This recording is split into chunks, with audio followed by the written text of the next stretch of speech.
Hey, welcome back to CC and Friends. Now, before we went to break, I was telling you about a powerhouse of a voice you're also going to get to hear in a segment we call In the Limelight Tonight. That's coming up. This voice is what I call a force to be reckoned with. Her voice would make people like Rachelle Farrell take another look. You'll find out who that is as we move through our show today. But I would like to introduce you to my special featured guest, a lady who is definitely special and being a part of the change she wants to see, not just in Barbados, but in Canada. Please welcome my guest, my friend, Ebonnie Rowe. Hello! Good to see you. 1, 2, 3. All right, okay, yeah. Nice, so nice to see you, Ebonnie. Lovely to be here. I really am happy that you decided to join us on the very first CC and Friends. Hopefully this is the first of many to come. Of course, congratulations. Thank and you. I've come bearing gifts for your very Already? first show. Yes. Thank you. I have a button for you. It says, Honey Jam Honey, play girl, but no bunny. I love it. So I'm a honey jam honey. That's right. I like it. I'm putting it on now. Getting it in there. Look at that. I feel really very special. And we're kind of matching with the flower. The pink.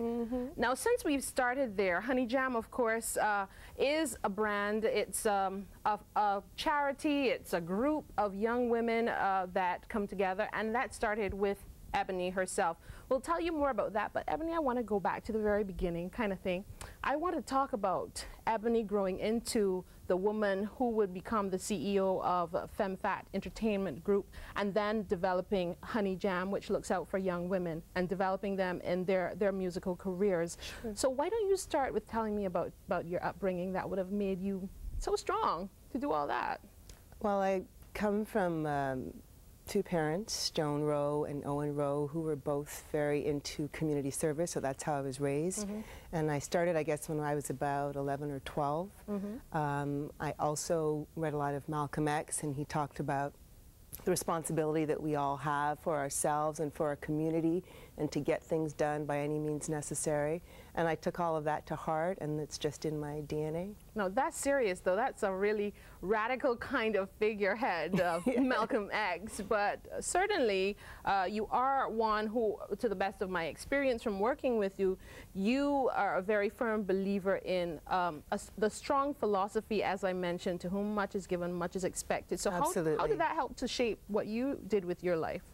First of all, when people hear that phrase, they think, oh, they're only talking about multimillionaires, so I'm off the hook. I don't have to do anything until I get to that level.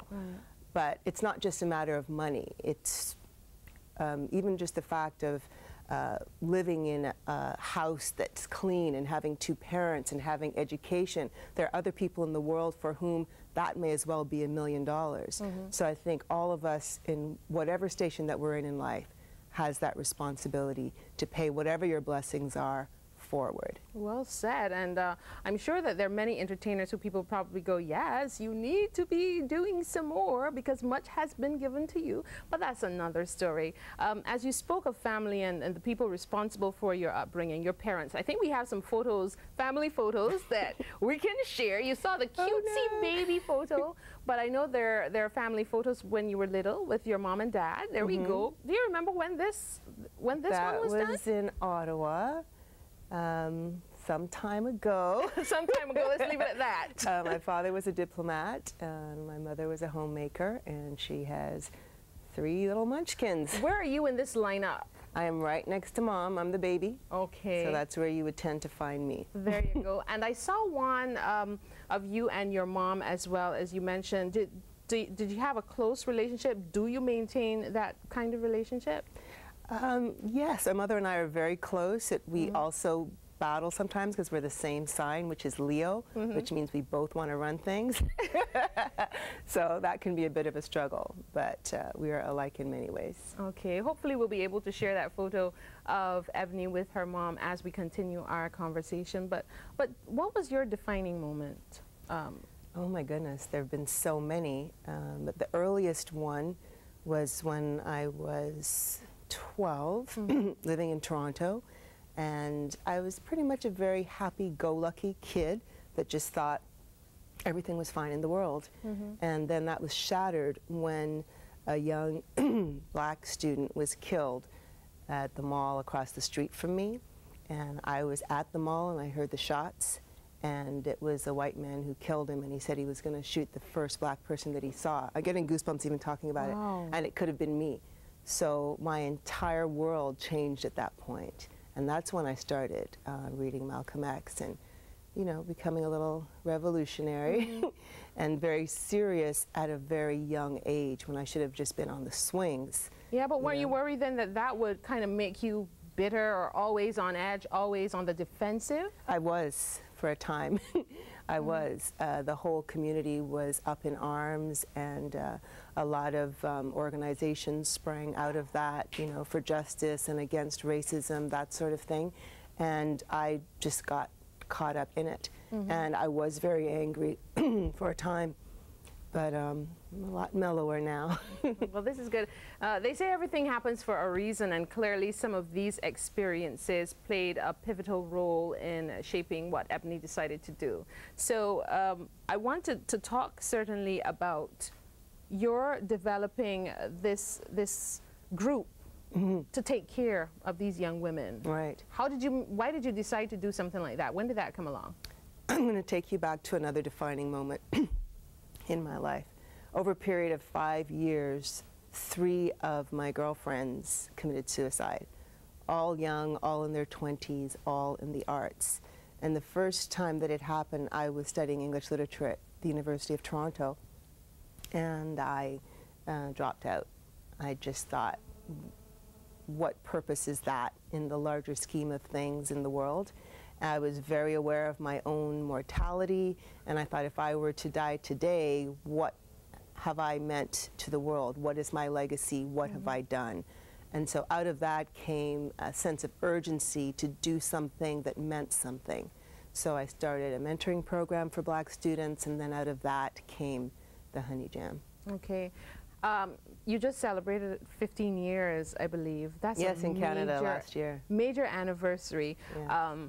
Of course, you spent much of your growing up life in Canada, but you have held on to that Bajan connection. Oh, you mean? Like something else. So first, let's talk about the success of the Honey Jam showcase in Canada, and then your decision to bring it to Barbados. Okay. I want to say something about my Bajanness. Please.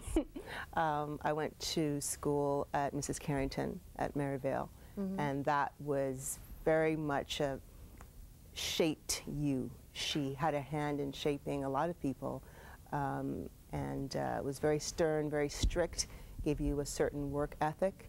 And then I went to Queen's College for a couple of years as well. And so very much of who I am also relates back to the values that I learned when I went to school here. Excellent. So Honey Jam in Canada, it's an all-female, multicultural, multi-genre developmental showcase. A lot of words, but it's much more than just a show. So we're giving a platform for artists for exposure. Nelly Furtado was discovered at my show. We're giving them opportunities for networking, for mentoring, for educational opportunities, and that's what the Honey Jam movement is all about. Yeah. And we also support women's charities and women entrepreneurs. So important. Now, Nelly Furtado is one of the biggest successes that we can speak of, that people can very readily say, yes, I know that person, but there are others. But how did it make you feel knowing that Nelly came out of a showcase that you created that was your brainchild? I was over the moon, and when she did blow up, that changed everything for Honey Jam. It really put us on the map, and she never, ever forgot.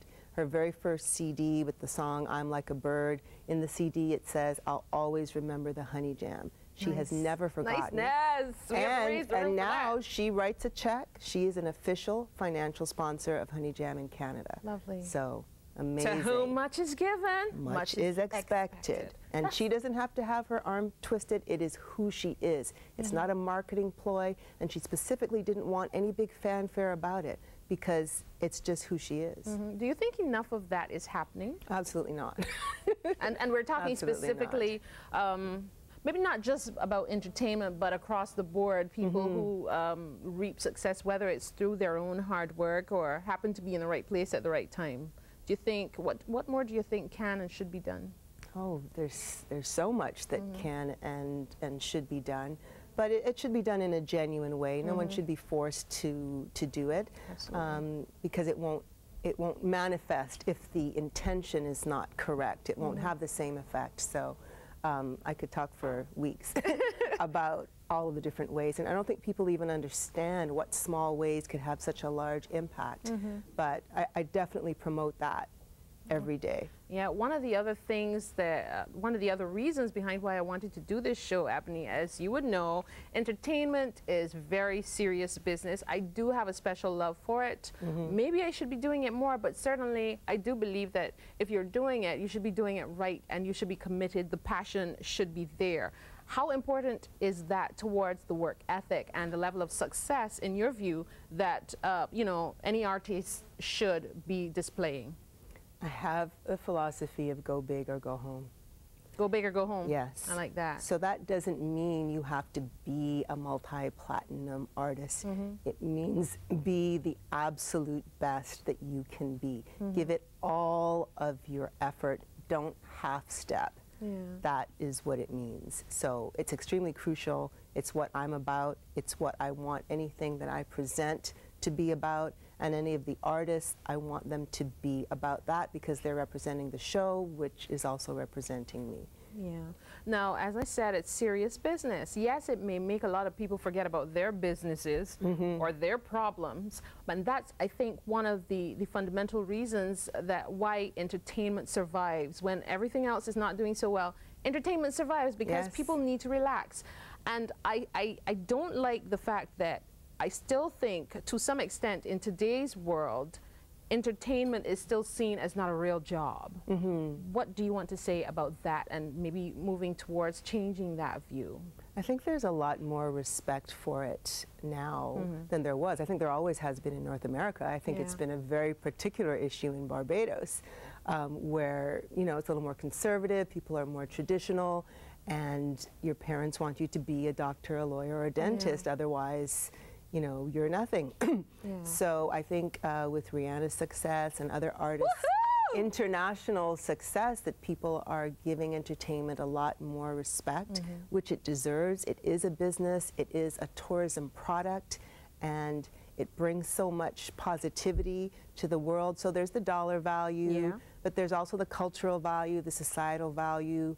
You mentioned about music helping you to relax, but it's also can be used as a force to encourage and to inspire and to uplift, and you know, it's a powerful thing, and to heal and soothe also. That is so very important. I want to talk with you about so many things, Ebonnie, because first of all, besides the fact that you're a woman, you are a woman who stands up and works very hard for what she wants, for what she believes in. I want you to tell me about the other charitable work that you get involved in. I want you to tell me about the awards that you've received. I want to talk about all this fabulosity. After 40. That is coming up. I want you to stay with me on CC and Friends. I'm talking with my friend, Ebonnie.